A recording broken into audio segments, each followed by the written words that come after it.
कहानी की शुरुआत में हम शातिर चोरों की एक गैंग को देखते हैं जो एक ऐसे बैंक को लूटने की प्लानिंग कर रहे हैं जिसे दुनिया की सबसे एक मसल। स्पेन में मौजूद ये बैंक 500 साल पुराने अनमोल खजाने को अपने सबसे गहरे तहखाने में दबाए बैठा है, इसलिए बड़े बड़े क्रिमिनल्स की नजर सालों से इस बैंक पर है। लेकिन यहाँ के सुरक्षा इंतजाम इतने, बैंक के आसपास थोड़ी सी भी सस्पिशियस एक्टिविटी दिखती है तो पलक झपकते ही 15 हेविली आर्म्ड गार्ड्स फायरिंग के लिए रेडी हो जाते हैं। पूरे एरिया को मॉनिटर करने के लिए ऐसे एडवांस कैमरास लगाए गए हैं जो इंसानी कदमों की हल्की सी आहट को भी आसानी से डिटेक्ट कर लेते हैं। और सबसे बड़ी मुसीबत है इस बैंक का अंडरग्राउंड तहखाना। 19वीं सदी में बनी इस तिजोरी का डिजाइन और मैकेनिज्म आज के दौर के बड़े से बड़े क्रिमिनल्स के लिए एक अनसुलझी पहेली बनी हुई है और इस वक्त ये लोग इसी पहेली को सुलझाने में लगे हुए हैं। सबसे पहले मिलिए वॉल्टर से, जो ब्रिटेन में एक ऐसी एजेंसी चलाता है जो समंदर की गहराइयों से प्राचीन और ऐतिहासिक चीजें डिस्कवर करने का काम करती है। एक बार डीप वाटर रिसर्च के दौरान वॉल्टर और उसकी एक्सपर्ट टीम को साल 1645 का एक डूबा हुआ ब्रिटिश जहाज मिल जाता है। इस मिशन के दौरान जेम्स नाम के एक प्रोफेशनल गोताखोर को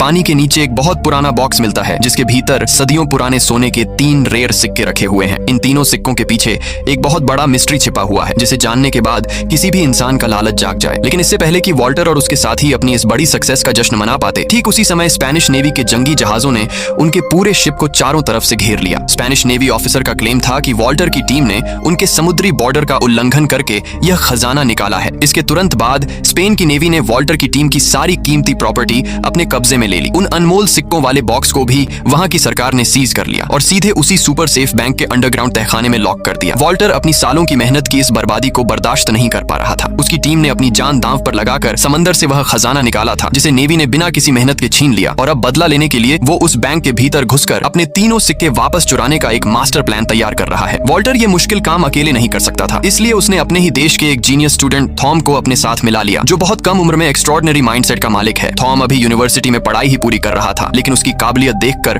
दुनिया की कई बड़ी टेक कंपनीज उसे बिना डिग्री के ही ऊंचे पदों की जॉब ऑफर कर रही थी। हर महीने तकरीबन $4 लाख की सैलरी और बेहतरीन फैसिलिटीज का प्रॉमिस था। मगर थॉम किसी भी कंपनी के कॉर्पोरेट रूल्स और बंदिशों में रहकर काम नहीं करना चाहता था और यहीं उसकी मुलाकात वॉल्टर से हुई। वॉल्टर थॉम के सामने एक बड़ा प्रपोजल रखते हुए कहता है, मैं चाहता हूं कि तुम दुनिया के सबसे एडवांस और सेफ बैंक की सिक्योरिटी को क्रैक करने में हमारी टीम का नेतृत्व करो ताकि मैं अपनी वो अनमोल अमानत वापस ला सकूं जिसे मैंने खुद गहरे समंदर से निकाला था। ये सुनकर थॉम पूरी तरह शॉक्ड हो जाता है और पूछता है, क्या आपको वाकई लगता है कि मैं कोई प्रोफेशनल क्रिमिनल हूं? वॉल्टर हल्के से मुस्कुराता है और कहता है, इस सीक्रेट मीटिंग से पहले मैंने तुम्हारे बैकग्राउंड और तुम्हारे कमाल के IQ की पूरी इंफॉर्मेशन निकाल ली है। वॉल्टर आगे कहता है, हमें तुमसे कोई चोरी नहीं करवानी, बस तुम अपनी बुद्धिमानी से उस कॉम्प्लिकेटेड तिजोरी के वर्किंग सिस्टम और पूरे लेआउट को समझने में हमारी टीम को गाइड करो। थॉम अभी भी दुविधा में होता है, लेकिन आपको इतना कॉन्फिडेंस कैसे है कि मैं इस इलीगल काम के लिए तैयार हो जाऊंगा? तभी वॉल्टर अपना सबसे बड़ा पत्ता खोलता है, अगर यह मिशन सक्सेसफुल रहा तो तुम्हें इतना बड़ा हिस्सा मिलेगा कि तुम्हारी आने वाली कई पीढ़ियां भी बिना कुछ किए ऐश की जिंदगी झेंगी। इतना कहकर वो स्पेन का एक हवाई टिकट टेबल पर छोड़ देता है और वहां से चला जाता है। थॉम घर लौटकर इंटरनेट पर बैंक ऑफ स्पेन के बारे में छानबीन करता है और पता चलता है कि इसकी तिजोरी दुनिया की सबसे उलझी हुई तिजोरी है जिसे आज तक कोई नहीं तोड़ पाया। यह चैलेंज देखकर थॉम का इंटरेस्ट और बढ़ जाता है और वो वॉल्टर के साथ जाने का फैसला कर लेता है। अगले दिन पिता को कॉल करके बताता है और फिर फ्लाइट पकड़कर मैड्रिड एयरपोर्ट पहुंच जाता है। वहां उसकी मुलाकात लोरेन से होती है। लोरेन वॉल्टर की शातिर एजेंट थी जो हर मिशन पर अपनी पहचान बदल लेती थी। लोरेन उसे बैंक ऑफ स्पेन के ठीक सामने वाली एक ऊंची बिल्डिंग में ले जाती है जहां वॉल्टर उसका वेलकम करता है और बताता है कि यहीं से पूरे ऑपरेशन को कंट्रोल किया जाएगा। वहां क्लाउस नाम के एक कंप्यूटर हैकर से थॉम की मुलाकात होती है। वॉल्टर बताता है कि पूरे मिशन को जेम्स लीड करेगा। तभी साइमन नाम के शख्स की एंट्री होती है जिसकी खासियत थी कि वो किसी भी चीज को पल भर में ढूंढ निकालता था। वॉल्टर बैंक की मेन तिजोरी क्रैक करने की जिम्मेदारी सीधे थॉम को सौंप देता है। ये सुनकर जेम्स भड़क जाता है क्योंकि उसका कहना था कि थॉम को ऐसे खतरनाक कामों का कोई एक्सपीरियंस नहीं है। वॉल्टर उसकी बात अनसुनी कर क्लाउस से मिशन का अपडेट पूछता है। क्लाउस बताता है कि बैंक का पूरा टेलीफोन सिस्टम तो हैक हो गया है, लेकिन इंटरनल सिस्टम में घुसने के लिए एक सीक्रेट पासवर्ड चाहिए। रैंडम नंबर्स डालकर बाईपास करने में 100 करोड़ से भी ज्यादा कॉम्बिनेशंस ट्राई करने पड़ते जो नामुमकिन था। तभी थॉम एक आइडिया देता है कि जो बैंक स्टाफ अभी छुट्टी पर है उसे बैंक के किसी ऑफिशियल नंबर पर कॉल करो और खुद को बैंक ऑफ स्पेन के कस्टमर केयर या वॉइसमेल सर्विस का एजेंट बताओ। फिर उनसे कहो कि आपके अकाउंट पर एक अर्जेंट मैसेज आया है जिसे सुनने के लिए कृपया बीप के बाद अपना सीक्रेट पासवर्ड एंटर करें। शुरुआत में टीम के बाकी मेंबर्स को लगता है कि यह बहुत ही बचकाना आइडिया है, पर हैरानी की बात यह होती है कि थॉम की यह सोशल इंजीनियरिंग ट्रिक 100% काम कर जाती है। इस आसान सी चाल की मदद से क्लाउस को बैंक के अंदर लगे कुछ बेहद जरूरी कैमरास की लाइव फुटेज का एक्सेस मिल जाता है। भले ही यह कोई बहुत पेचीदा तकनीक नहीं थी, पर जो लोग इस खेल को नहीं जानते उनके लिए यह काम करना नामुमकिन था। वॉल्टर थॉम को थैंक्स कहता है और लोरेन भी उसके तेज दिमाग से काफी इंप्रेस हो जाती है। इस पहली बड़ी कामयाबी के बाद वॉल्टर थॉम के सामने उन 3 पुराने सोने के सिक्कों का असली सीक्रेट रिवील करता है। ये रहस्यमयी कहानी 16वीं सदी के एक ब्रिटिश पायरेट से जुड़ी है जिसने स्पेन के एक शाही जहाज से अरबों का खजाना लूटा था और उसे किसी किसी अनजान आइलैंड पर छुपा दिया था। लेकिन आज तक दुनिया का कोई भी खोजी या सरकार यह पता नहीं लगा पाई कि वह खजाना आखिर किस जगह पर दफन है। करीब 30 साल पहले वॉल्टर ने एक बहुत पुरानी गुप्त चिट्ठी खरीदी थी, जिसमें उस खजाने के ठिकाने से जुड़े कुछ हिंट्स लिखे हुए थे। बाद में सालों की रिसर्च से यह बात साफ होती है कि उस खजाने की बिल्कुल सटीक लोकेशन और उसके कोऑर्डिनेट्स उन्हीं 3 सोने के सिक्कों पर बहुत बारीक नक्काशी से लिखे गए हैं। वॉल्टर ने अपनी जिंदगी के कई साल समंदर की लहरों के बीच उन कीमती सिक्कों को खोजने में दांव पर लगा दिए थे, मगर अफसोस वही सिक्के अब स्पेन सरकार के कब्जे में दुनिया के सबसे सिक्योर बैंक के लॉकर में बंद हैं। वॉल्टर अपनी टीम के सामने वादा करता है कि अगर यह हाइस्ट सक्सेसफुल रही तो खजाने का एक एक हिस्सा सभी में बराबर डिवाइड कर दिया जाएगा। वह थॉम को यह भरोसा भी दिलाता है कि अगर वे किसी वजह से अनसक्सेसफुल भी रहे तो भी उसकी मेहनत और कीमती समय के बदले एक बड़ा अमाउंट पे किया जाएगा। एक लंबी ब्रेनस्टॉर्मिंग के बाद पूरी टीम मिलकर बैंक के अंदर घुसने का पहला फुल प्रूफ ब्लूप्रिंट रेडी करती है। प्लान के मुताबिक सबसे पहले वे बैंक का स्टाफ बनकर एक इंडस्ट्रियल क्लीनिंग कंपनी को कॉल करते हैं और उन्हें झूठी इंफॉर्मेशन देते हैं कि बैंक के अलार्म सिस्टम में टेक्निकल फॉल्ट आ गई है, जिसकी वजह से कुछ दिनों के लिए साफ सफाई का काम सस्पेंड किया जा रहा है। इसके तुरंत बाद साइमन और थॉम उसी क्लीनिंग कंपनी के फेक एम्प्लॉय बनकर सीधे बैंक के मेन गेट पर पहुंच जाते हैं। दोनों अपनी एक्टिंग इस कदर परफेक्टली निभाते हैं कि वहां तैनात सिक्योरिटी गार्ड्स को जरा सा भी डाउट नहीं होता। वे बहुत आसानी से सिक्योरिटी चेक क्लियर करके बैंक के इंटरनल एरिया में एंट्री ले लेते हैं। दूसरी तरफ शातिर लॉरेन एक आर्ट एक्सपर्ट का रूप धारण करती है, जो एक्सपेंसिव और रेयर पेंटिंग्स की जांच करती है। वह बैंक एडमिनिस्ट्रेशन को यह दिखाने आई है कि वहां रखी हिस्टोरिकल कलाकृतियों को कोई डैमेज तो नहीं पहुंचा है। वह पूरे कॉन्फिडेंस के साथ वहां के चीफ सिक्योरिटी ऑफिसर गुस्तावो से मिलती है। गुस्तावो को उस पर रत्ती भर भी शक नहीं होता, क्योंकि लोरेन को पेंटिंग्स और आर्ट वर्ल्ड की गजब की नॉलेज है। इसी बातचीत के दौरान लोरेन बहुत ही स्मार्टली अपना बबल टी कप गुस्तावो के हाथ में थमा देती है, ताकि वह चुपके से उसके फिंगरप्रिंट्स कलेक्ट कर सके। उधर अपने सीक्रेट बेस पर बैठा क्लाउस सीसीटीवी कैमरास के जरिए बैंक के अंदर मौजूद अपने साथियों की हर एक मूवमेंट को बारीकी से ट्रैक कर रहा है। वह तुरंत साइमन को एक सीक्रेट सिग्नल भेजता है कि वह बिना किसी की नजर में आए बैंक के वीआईपी टेक्निकल रूम में घुस जाए। साइमन बिना कोई टाइम वेस्ट किए वहां पहुंचता है और अपने साथ लाया हुआ एक जासूसी गैजेट वहां के मेन सिग्नल पोर्ट से अटैच कर देता है। इस मास्टर स्ट्रोक से क्लाउस को बैंक के पूरे सिक्योरिटी ग्रिड का एक्सेस मिल जाता है। इसी बीच एक सिक्योरिटी गार्ड लॉरेन को सीधे बैंक प्रेसिडेंट के कैबिन में ले जाता है, जहां उसे कुछ कीमती पेंटिंग्स की री एग्जामिनेशन करनी है। जैसे ही गार्ड वहां से हटता है, लोरेन पलक झपकते ही अपना खास इलेक्ट्रॉनिक टूल निकालती है और तेजी से पेंटिंग को स्कैन करने लगती है। क्लाउस इस दौरान एक बहुत बड़ा रिस्क लेता है। वह कैमरास की लाइव फुटेज की स्पीड स्लो करके उसे इस तरह एडिट करता है कि कंट्रोल रूम में बैठे मॉनिटर्स को यही लगे कि लोरेन अभी भी शांति से पेंटिंग का मुआयना कर रही है। लेकिन हकीकत यह थी कि लोरेन उस कैबिन में तिजोरी की मेन चाबी का सीक्रेट ठिकाना ढूंढ रही थी। उसने एक एडवांस 3D स्कैनर डिवाइस से उस चाबी का हूबहू डिजिटल क्लोन तैयार कर लिया। वह पहली चाबी की कॉपी बनाने का काम पूरा ही करती है कि अचानक कमरे का दरवाजा खुलता है और खुद बैंक प्रेसिडेंट अंदर आ धमकता है। बैंक प्रेसिडेंट के अचानक आने से खतरा बहुत बड़ा हो जाता है, क्योंकि क्लाउस ने कैमरास पर जो slow motion video loop set किया था उसका टाइम अब खत्म होने वाला था। अगर सिक्योरिटी टीम को असली लाइव फीड और बदली हुई फुटेज के बीच का फर्क समझ आ जाता तो उनका पूरा हाइस्ट उसी पल तबाह हो जाता। लेकिन इस मुश्किल घड़ी में भी लोरेन गजब का प्रेजेंस ऑफ माइंड दिखाती है। वह बैंक प्रेसिडेंट से बेहद शालीनता से कहती है कि सर, थोड़ा साइड हो जाइए ताकि मैं इस आर्टवर्क की एक परफेक्ट फोटो ले सकूं। वह बिना किसी शक के पीछे हट जाता है और लोरेन अपनी हाजिर जवाबी से इस बड़े खतरे को टाल देती है। थोड़ी ही देर में बैंक प्रेसिडेंट उस कैबिन से बाहर चला जाता है और लोरेन को अपना बाकी काम पूरा करने का मौका मिल जाता है। लोरेन बिना एक पल गंवाए फुर्ती से उस दूसरी चाबी को भी स्कैन कर लेती है, जो एक दूसरी कीमती पेंटिंग के पीछे बहुत ही चालाकी से छिपाई गई थी। ठीक इसी समय थॉम को एक बेहद डेंजरस काम सौंपा गया था। उसे बैंक के मेन मीटिंग रूम में जाना था और वहां टेबल के नीचे छिपकर अपने एडवांस स्कैनर के जरिए नीचे बनी रहस्यमयी तिजोरी की पूरी बनावट और उसके स्ट्रक्चर का मैप तैयार करना था। लेकिन बदकिस्मती देखिए, तभी बैंक के कुछ बड़े ऑफिशियल्स की एक टीम मीटिंग के लिए अचानक उसी कमरे में आ जाती है। अब थॉम के पास सांसें रोककर चुपचाप मेज के नीचे दुबकने के अलावा कोई रास्ता नहीं बचता। तभी वहां बैठे एक स्टाफ के हाथ से कुछ जरूरी फाइल्स फिसलकर सीधे फर्श पर गिर जाती हैं। वह शख्स जैसे ही उन्हें उठाने के लिए नीचे झुकने लगता है, थॉम की जान हलक में आ जाती है। लेकिन ठीक उसी नाजुक मोड़ पर अचानक पूरे बैंक में अलार्म गूंज उठता है। उस लाउड सायरन को सुनते ही और सभी अधिकारी मीटिंग छोड़कर तुरंत बाहर भाग जाते हैं। थॉम की किस्मत यहाँ उसका पूरा साथ देती है और वह बाल बाल बच जाता है। असल में थॉम की उस स्कैनिंग मशीन से जो इलेक्ट्रोमैग्नेटिक वेव्स निकल रही थी, उसी के कारण बैंक का अलार्म सिस्टम एक्टिवेट हो गया था। अलार्म बजते ही बैंक के ठीक सामने बने मिलिट्री हेडक्वार्टर से मरीन कमांडो और सिक्योरिटी गार्ड तुरंत एक्शन मोड में आ जाते हैं। वे पल भर में पूरे बैंक को चारों तरफ से कॉर्डन ऑफ कर लेते हैं। गुस्तावो तुरंत ऑर्डर पास कर देता है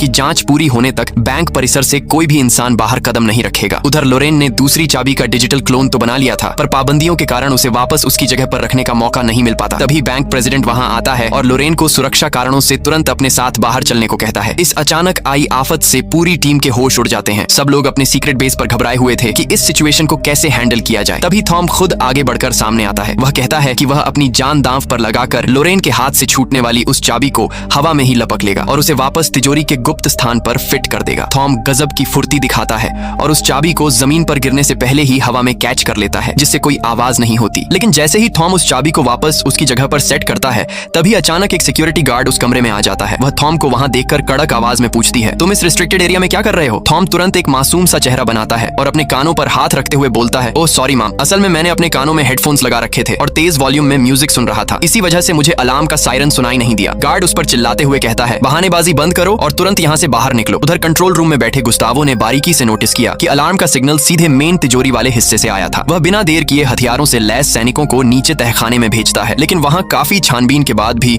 उन्हें कोई सस्पिशियस चीज या इंसान नजर नहीं आता। आखिरकार कोई पुख्ता सबूत न मिलने की वजह से गुस्तावो को मजबूरी में सभी को बैंक से जाने देने का फैसला करना पड़ता है। इस जोखिम भरे काम से सही सलामत लौटने के बाद जब पूरी टीम बैंक से चुराए गए डेटा की बारीकी से जांच करती है, तो थॉम एक बार फिर अपनी गजब की बुद्धिमानी का सबूत देता है। वह ध्यान देता है कि स्कैनर तिजोरी के एक खास हिस्से का साफ ढांचा नहीं बना पाया है। वो तुरंत समझ जाता है कि उस जगह पर पानी मौजूद है। दरअसल उस गुप्त तिजोरी के ठीक ऊपर पानी का एक बहुत बड़ा टैंक मौजूद है। 19वीं सदी के उस्ताद इंजीनियर्स ने इस लॉकर की सुरक्षा के लिए ऐसा अचूक चक्रव्यूह बनाया है कि अगर कोई भी घुसपैठिया बिना अनुमति के इसके अंदर कदम रखता है, तो मुख्य पाइपलाइन के सारे वाल्व्स खुद ब खुद खुल जाते हैं। देखते ही देखते वह पूरा हिस्सा पानी से भर जाता है, जिससे चोर वहीं फंसकर अपनी जान गंवा बैठता है। थॉम अपनी खोज से यह भी पता लगाता है कि उस पुराने दौर में आज की तरह कोई मोशन डिटेक्शन टेक्नोलॉजी तो मौजूद नहीं थी, पर उसकी जगह उन्होंने फर्श के नीचे एक बहुत ही संवेदनशील तराजू फिट कर रखा है। जैसे ही तिजोरी की जमीन पर फालतू वजन पड़ता है, वह पूरा सिस्टम खुद एक्टिवेट हो जाता है और वाटर ट्रैप चालू हो जाता है। अब टीम के सामने सबसे बड़ी चुनौती ये है कि उस संवेदनशील तराजू को बिना डिस्टर्ब किए तिजोरी को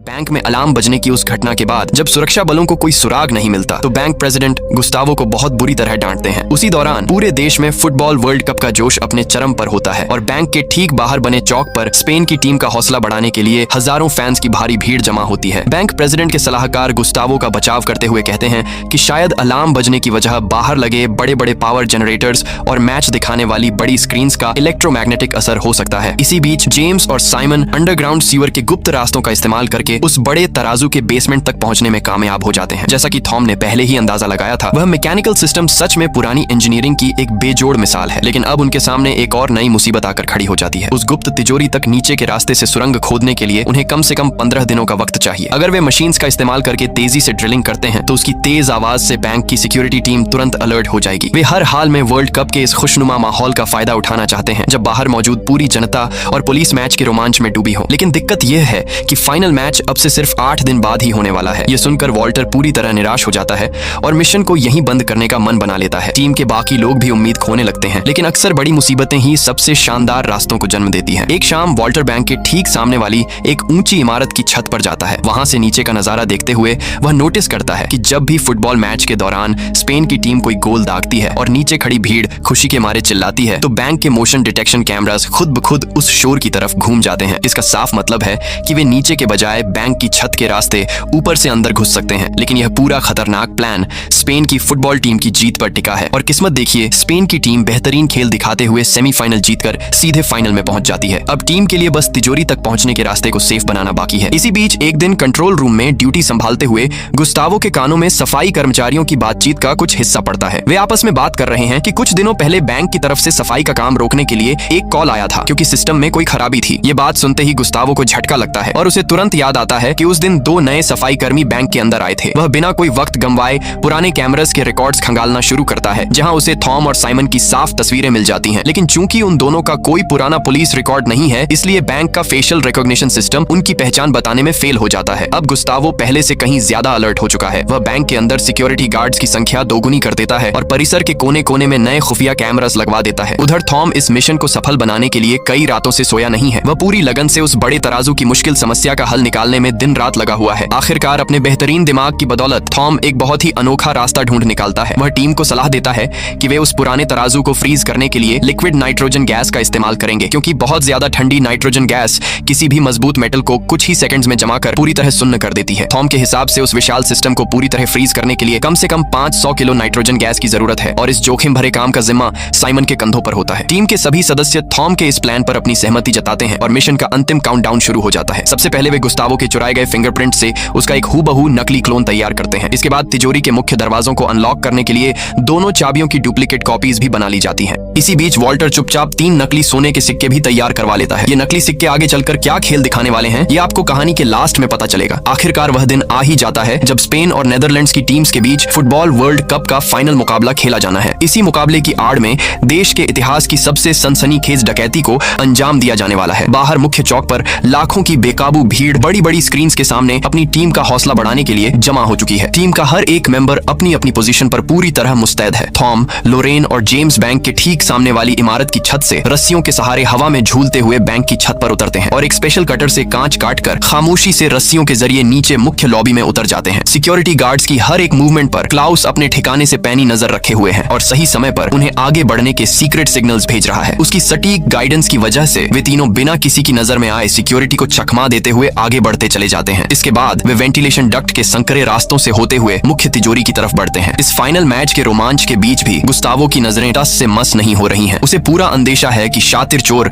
इस सुनहरे मौके का फायदा उठाने की कोशिश जरूर करेंगे, इसलिए वह खुद कंट्रोल रूम की स्क्रीन पर एक एक हरकत को बारीकी से देख रहा है। जैसे ही वे वेंटिलेशन डक्ट के मुहाने से बाहर निकले, तीनों के पैरों तले जमीन खिसक गई, क्योंकि उनके सामने दो दीवारों के बीच एक भयानक गहरी खाई है। तीनों अपने साथ लाई पोर्टेबल सीढ़ी को खोलकर दोनों दीवारों को आपस में जोड़ देते हैं। जेम्स सबसे आखिर में उस सीढ़ी पर चढ़ता है, लेकिन जैसे ही वह बीच रास्ते पहुंचता है, सीढ़ी अचानक नीचे की तरफ सरकने लगती है। मौत को सामने देख जेम्स पूरी ताकत से आगे की तरफ छलांग लगाता है। ठीक उसी नाजुक पल में थॉम हवा में ही उसका हाथ मजबूती से थाम लेता है और जेम्स की जान बच जाती है। उधर क्लाउस सिस्टम को हैक करके पहला सिक्योरिटी दरवाजा खोल देता है। इसके बाद उनके सामने एक और बेहद भारी स्टील का दरवाजा आता है। इसे खोलने के लिए गुस्तावो के नकली फिंगरप्रिंट और उन दोनों डुप्लीकेट चाबियों का एक साथ एक ही सेकंड में इस्तेमाल किया जाना जरूरी है। तीनों साथियों के तालमेल के बिना यह दरवाजा खुलना पूरी तरह नामुमकिन है। किस्मत से फिंगरप्रिंट और चाबियों का वह कॉम्बिनेशन एकदम सटीक बैठता है और आखिरकार बैंक का वह अंतिम दरवाजा भी उनके सामने खुल जाता है। अब उनके ठीक सामने वह फर्श है जिसके नीचे वह संवेदनशील तराजू लगा हुआ है। अंडरग्राउंड सीवर में तैनात साइमन को जैसे ही टॉम का सिग्नल मिलता है, वह बिना देरी किए उस तराजू के मुख्य बेस पर भारी मात्रा में नाइट्रोजन गैस रिलीज करना शुरू कर देता है। ऊपर तिजोरी में खड़े तीनों लोग अपनी सांसें रोके उस मैकेनिज्म के जमने का इंतजार कर रहे हैं। कुछ ही पलों में अत्यधिक ठंड की वजह से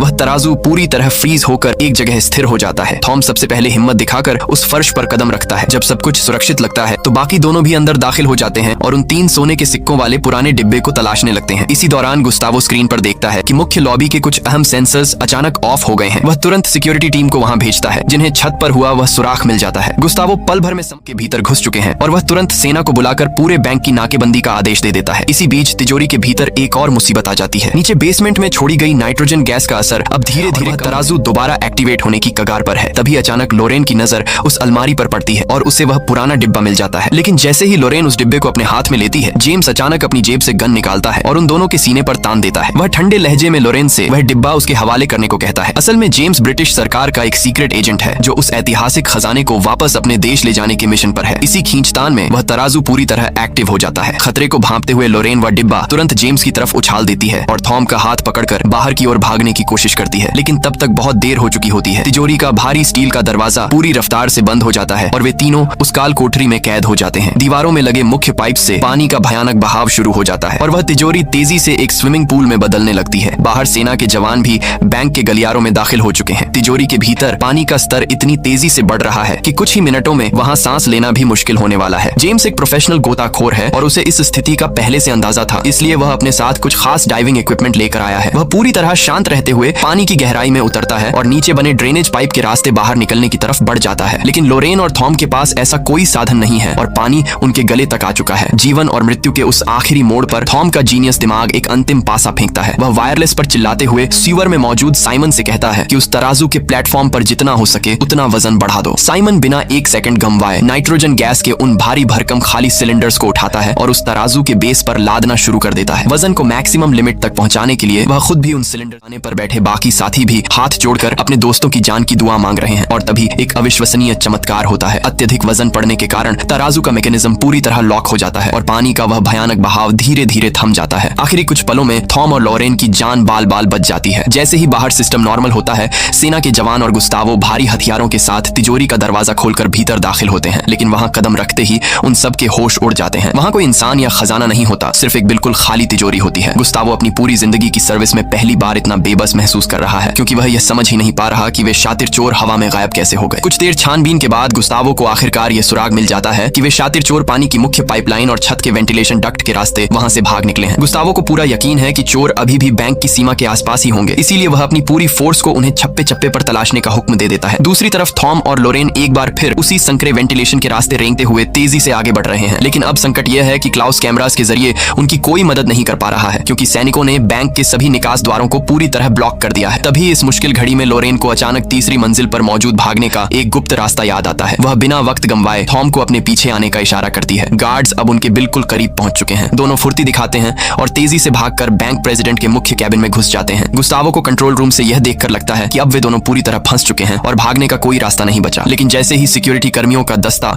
उस कैबिन का दरवाजा तोड़कर अंदर दाखिल होता है तो वहां का नजारा देख उनके पैरों तले जमीन खिसक जाती है। कमरे के भीतर कोई भी मौजूद नहीं होता। असल में जब लॉरेन पेंटिंग्स की जांच के बहाने पहली बार उस कैबिन में आई थी, तभी उसकी पारखी नजरों ने नोटिस कर लिया था कि बैंक प्रेसिडेंट अक्सर वहां सिगरेट पीने के लिए एक गुप्त खिड़की खुली छोड़ देता है। उसी खुली खिड़की का फायदा उठाकर दोनों समय रहते बाहर निकल जाते हैं। गुस्तावो जैसे ही खिड़की से नीचे सड़क की तरफ देखता है, उसका खून खौल उठता है, क्योंकि उसे थॉम और लोरेन नीचे मौजूद लाखों की भीड़ में धीरे धीरे गायब होते साफ दिखाई दे रहे होते हैं। वह गुस्से से अंधा होकर तुरंत अपनी गन निकालता है और उन पर फायर करने के लिए निशाना साधता है। लेकिन ठीक उसी वक्त उसका एक साथी ऑफिसर उसका हाथ पकड़कर उसे रोक लेता है। वह गुस्तावो को झकझोरते हुए कहता है, क्या आपका दिमाग खराब हो गया है? नीचे आम जनता की कितनी भारी भीड़ मौजूद है। इसके बाद वह तुरंत सैनिकों को वॉकी टॉकी पर मैसेज भेजता है कि काले कपड़े पहने उन दोनों संदिग्धों को उस भीड़ में से ढूंढकर बाहर निकालो। लेकिन थॉम और लोरेन इस सिचुएशन के लिए पहले से ही तैयार हैं। वे भीड़ में कदम रखते ही पलक झपकते अपने काले कपड़े उतारकर फेंक देते हैं और आम फुटबॉल फैंस की तरह दिखने लगते हैं। अपनी पहचान छिपाने के लिए दोनों भीड़ के बीच एक प्रेमी जोड़े की तरह एक दूसरे को गले लगा लेते हैं। सैनिक उनके इस झांसे में आ जाते हैं और उन्हें पहचान नहीं पाते, जिसके कारण आखिरकार सेना को हार माननी पड़ती है। इस मिशन के कुछ समय बाद वॉल्टर